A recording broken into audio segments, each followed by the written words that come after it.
दोस्तों आजकल सभी लोग व्हाट्सएप का यूज ज़रूर करते हैं।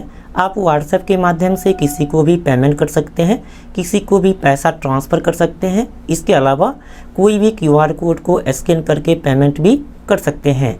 आपको अलग से कोई भी यूपीआई ऐप जैसे कि गूगल पे, फ़ोनपे, अमेजॉन पे या फिर पेटीएम रखने की ज़रूरत नहीं है। लेकिन दोस्तों यहाँ पर व्हाट्सएप के माध्यम से किसी को भी पेमेंट करने से पहले आपको व्हाट्सएप में पेमेंट सेटअप करना होगा, बैंक अकाउंट को लिंक करना होगा। उसके बाद ही आप व्हाट्सएप के माध्यम से पेमेंट कर पाएंगे।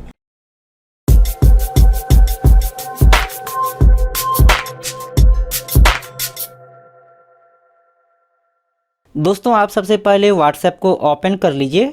ओपन करने के बाद यहाँ पर देखिए 3 डॉट है, आप इस पर क्लिक करेंगे। इसके बाद यहाँ पर देखिए लिखा है पेमेंट्स, आप इस पर क्लिक कर लीजिए। अब यहाँ पर आपको पेमेंट का सेटिंग करना होगा। पेमेंट सेटिंग करने के लिए यहाँ पर देखिए लिखा है ऐड पेमेंट मेथड, आप इस पर क्लिक करेंगे।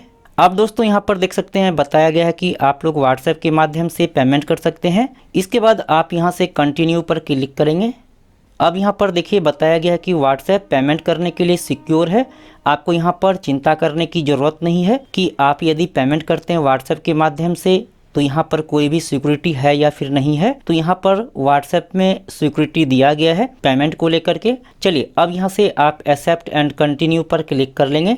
अब दोस्तों यहाँ पर देखिए बैंक सेलेक्ट करने के लिए आ गया है। तो जो भी बैंक में आपका अकाउंट है आप यहाँ से वह बैंक सेलेक्ट कर लेंगे। यहाँ पर देखिए सारा बैंक दिया हुआ है, तो जो भी बैंक में आपका अकाउंट है आप यहाँ से वह बैंक को सेलेक्ट कर लेंगे। इसके अलावा यहाँ पर देखिए ऊपर में भी bank of Baroda, HDFC bank, ICICI bank और यहाँ पर स्टेट बैंक दिया हुआ है। तो यहाँ पर आपका जो भी बैंक में अकाउंट है आप यहाँ से सेलेक्ट कर लेंगे। चलिए हमारा यहाँ पर एसबीआई में अकाउंट है तो हम यहाँ पर स्टेट बैंक ऑफ इंडिया को सेलेक्ट कर लेते हैं। अब दोस्तों यहाँ पर देखिए मोबाइल नंबर वेरीफाई करने के लिए आ गया है। तो यहाँ पर आपके मोबाइल नंबर को वेरीफाई किया जाएगा। तो मोबाइल नंबर वेरीफाई होने के लिए आपके मोबाइल में बैलेंस होना जरूरी है या फिर एसएमएस पैक होना जरूरी है। चलिए इसके बाद आप यहाँ से वेरीफाई पर क्लिक कर लीजिए। अब यहाँ पर देख सकते हैं यह वेरीफाई हो रहा है। थोड़ा सा यहाँ पर वेट करेंगे जब तक यह वेरीफाई होता है। यहाँ पर देख सकते हैं। अब दोस्तों यहाँ पर देखिए जो भी बैंक को आपने सेलेक्ट किया है यहाँ पर वह बैंक नेम, साथ ही आपका बैंक अकाउंट का लास्ट का 4 अक्षर यहाँ पे शो करेगा और यहाँ पर देखिए आपका नाम भी आ जाता है। चलिए इसके बाद आप यहाँ से ऐड पर क्लिक कर लेंगे। अब दोस्तों यहाँ पर देखिए यह पेमेंट सेटिंग हो चुका है। चलिए हम यहाँ पर डन पे क्लिक कर लेंगे। अब हम यहाँ पर बैक हो जाते हैं, इसको हम यहाँ से कट कर लेते हैं। अब दोस्तों यहाँ पर देखिए आपका पेमेंट सेटिंग हो चुका है। सबसे पहले तो यहाँ पर आपका नाम आ गया है। इसके अलावा यहाँ पर देखिए नीचे में लिखा होगा यूपीआई आईडी। तो जो भी आपका यूपीआई आईडी यहाँ पे शो कर रहा है इस यूपीआई आईडी को शेयर करके किसी से भी आप पेमेंट रिसीव कर सकते हैं। यहाँ पर यूपीआई आईडी ऑटोमेटिक बन जाता है, आपको यूपीआई आईडी बनाने की जरूरत नहीं है। अब यहाँ पर किसी को भी पेमेंट करने के लिए सबसे पहले आपको यूपीआई पिन सेट करना होगा। यदि आप पहले से कोई भी यूपीआई ऐप इस्तेमाल करते हैं जैसे कि गूगल पे, फ़ोनपे, अमेजॉन पे, पेटीएम या फिर मोबीक्विक या कोई भी बैंक का यूपीआई ऐप इस्तेमाल करते हैं और उसमें आपने यूपीआई पिन सेट करके रखा है तो वही यूपीआई पिन आपका यहाँ भी वर्क करता है। आपको यूपीआई पिन सेट करने की ज़रूरत नहीं पड़ेगी। लेकिन दोस्तों यदि आप पहले से कोई भी यूपीआई ऐप इस्तेमाल नहीं करते हैं तो फिर आपको यहाँ पर यूपीआई पिन को सेट करना होगा, तभी आप किसी को भी पेमेंट कर पाएंगे। तो यूपीआई पिन सेट करने के लिए यहाँ पर देखिए जो भी बैंक अकाउंट आपने लिंक किया है यहाँ पर वह नीचे में शो करता है, तो आप इस पर क्लिक करेंगे।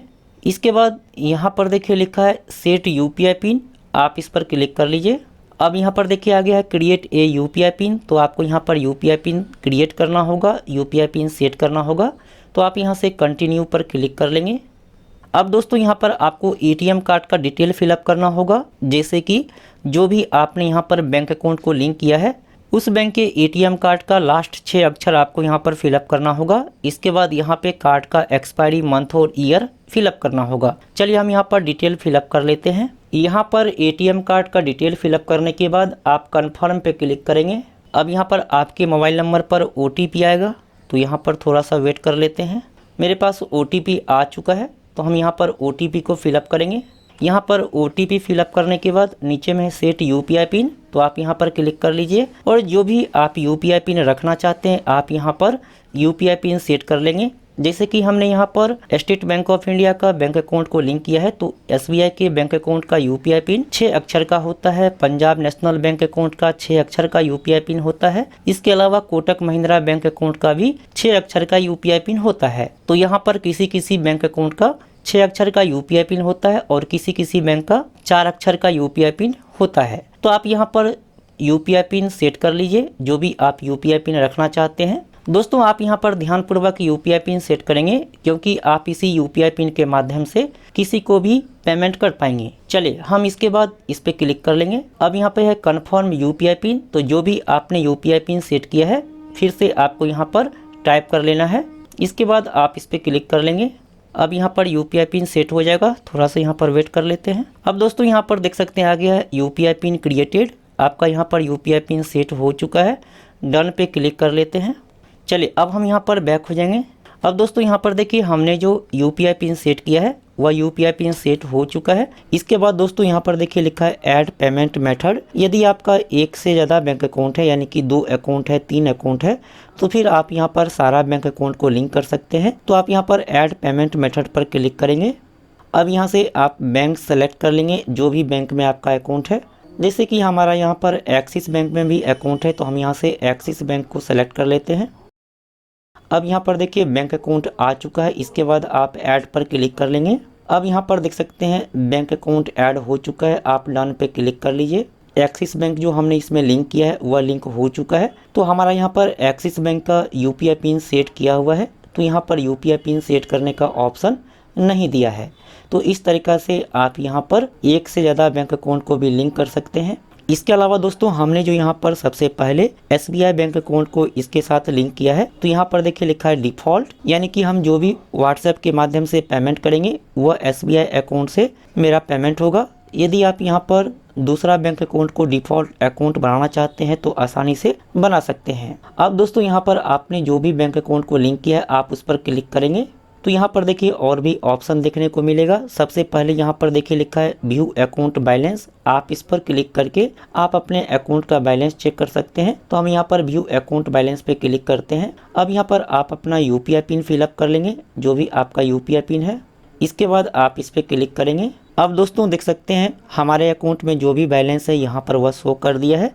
तो इस तरीक़ा से आप लोग बैलेंस भी चेक कर सकते हैं। इसके बाद दोस्तों यहाँ पर देखिए लिखा है डिफ़ॉल्ट पेमेंट मेथड, यानी कि हमारा इसी अकाउंट से पेमेंट होगा। इसके बाद यहाँ पर देखिए लिखा है चेंज UPI पिन। यदि आप UPI पिन चेंज करना चाहते हैं तो चेंज UPI पिन पर क्लिक करेंगे और यहाँ से UPI पिन चेंज कर सकते हैं। अब यहाँ पर जो भी आपका UPI पिन है आप टाइप कर लेंगे। इसके बाद यहाँ पर देखिए लिखा है सेट UPI पिन। तो जो भी आप UPI पिन रखना चाहते हैं आप यहाँ पर टाइप कर लेंगे इस तरीक़ा से। इसके बाद आप इस पर क्लिक करेंगे। अब यहाँ पर देखिए आ गया कन्फर्म UPI पिन, तो फिर से आपको टाइप कर लेना है। इसके बाद आप इस पर क्लिक करेंगे।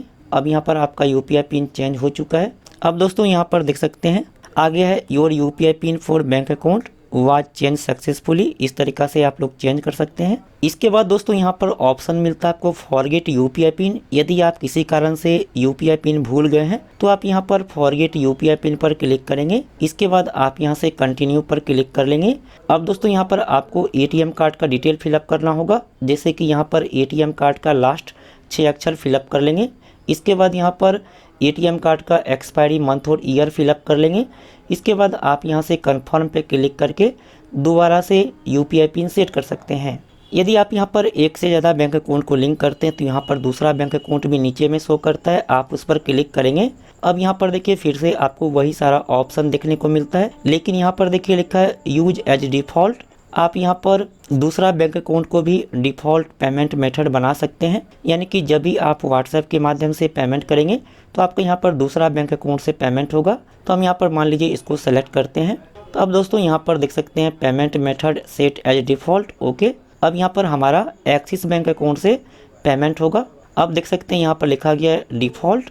तो इस तरीक़ा से आप यहाँ पर चेंज कर सकते हैं। अब दोस्तों यहाँ पर आप लोग किसी को भी WhatsApp के माध्यम से पेमेंट कर सकते हैं, किसी को भी पैसा ट्रांसफ़र कर सकते हैं। इसके अलावा कोई भी QR कोड को स्कैन करके पेमेंट कर सकते हैं। जैसे कि आप लोग दुकान पर गूगल पे, फ़ोन पे, अमेजॉन पे, पेटीएम का QR कोड लगा हुआ देखे होंगे, तो आप लोग यहाँ पर WhatsApp के माध्यम से कोई भी QR कोड को स्कैन करके पेमेंट कर सकते हैं। तो दोस्तों इस तरीक़ा से आप लोग यहाँ पर व्हाट्सएप में पेमेंट सेटअप कर सकते हैं, बैंक अकाउंट को लिंक कर सकते हैं और जितने भी ऑप्शन दिए गए हैं सारे ऑप्शन के बारे में मैंने आपको कंप्लीट डिटेल में बता दिया है। आने वाले वीडियो में आपको हम व्हाट्सएप से पेमेंट करने का तरीका बताने वाले हैं। आप हमारे चैनल को सब्सक्राइब नहीं किया है तो सब्सक्राइब करके नोटिफिकेशन में ऑल जरूर कर लीजिए। फिर मिलते अगले वीडियो में, तब तक के लिए बाय, टेक केयर।